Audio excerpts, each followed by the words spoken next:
नमस्कार विद्यार्थियों। आज हम बीए पार्ट सेकंड की जो बुक है सामाजिक अनुसंधान की प्रविधियाँ, उसमें यूनिट सेकंड का अपना जो टॉपिक है वो है उपकल्पना। उपकल्पना या इसको हम क्या कहते हैं, प्राकल्पना। उपकल्पना का आज हम पढ़ेंगे अर्थ, विशेषताएं। तो सबसे पहले हमें यह देखना है कि उपकल्पना या प्राकल्पना क्या है।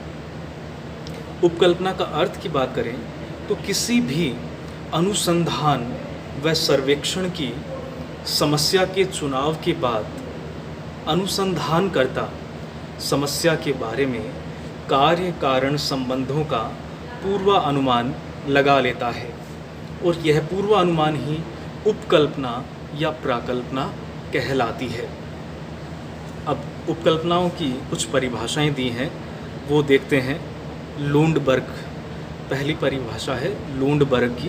तो लुंडबर्ग के अनुसार क्या कहते हैं लुंडबर्ग, उपकल्पना क्या है, एक काम चलाऊ सामान्यकरण। क्या है, एक काम चलाऊ सामान्यकरण है जिसकी सत्यता की परीक्षा अभी बाकी है।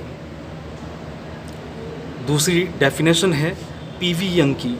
पीवी यंग क्या कहते हैं कि एक कार्यवाहक विचार, क्या, एक कार्यवाहक विचार जो उपयोगी खोज का आधार बनता है, उपकल्पना कहलाती है। तीसरी परिभाषा है पीटर एच मन की। पीटर एच मन क्या कहते हैं कि उपकल्पना क्या है, एक काम चलाऊ अनुमान है।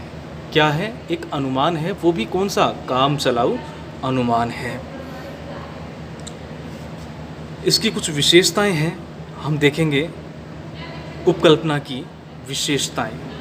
पहली है स्पष्टता, दूसरी है प्रयोग सिद्धता, तीसरी है विशिष्टता, चौथी है उपलब्ध प्रविधियों से संबंधित, छठी है सरलता और सातवीं है सिद्धांत समूह से संबंधित। छठी है सरलता। अब हम सबसे पहले जो पहली विशेषता है हमारी स्पष्टता, इसके बारे में चर्चा करेंगे कि स्पष्टता क्या है। तो स्पष्टता में एक अच्छी उपकल्पना दो दृष्टि से स्पष्ट होनी चाहिए। कितनी दृष्टि से, दो दृष्टि से स्पष्ट होनी चाहिए। एक भाषा की दृष्टि से, दूसरी अवधारणा की दृष्टि से। तो कौन कौन सी, भाषा की दृष्टि से और दूसरी अवधारणा की दृष्टि से। प्राकल्पना में प्रयुक्त शब्द व उनके अर्थ तथा विचार स्पष्ट तथा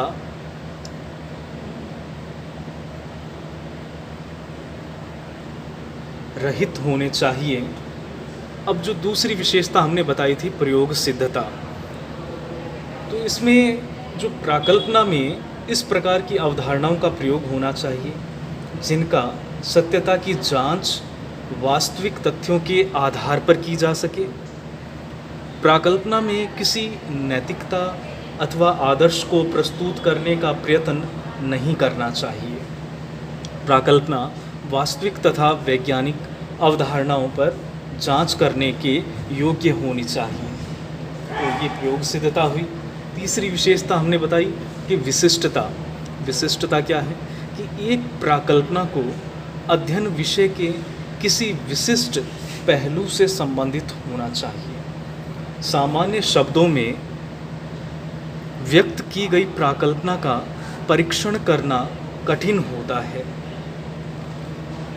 चौथा है अपना उपलब्ध प्रविधियों से संबंधित।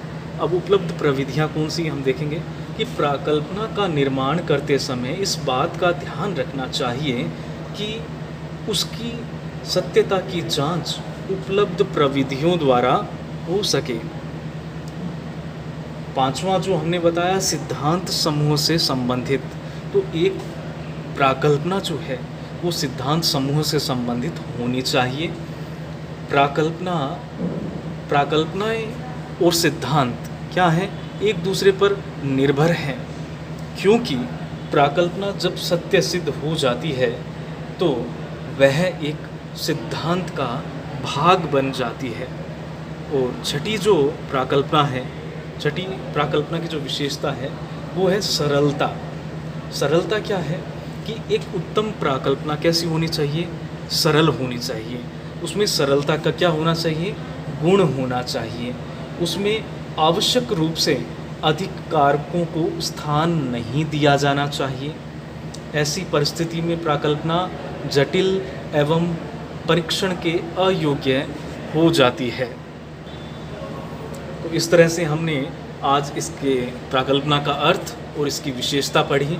कल हम अध्ययन करेंगे प्राकल्पना का महत्व या इसकी उपयोगिता और इसके स्रोत क्या हैं। तो आज के लिए धन्यवाद।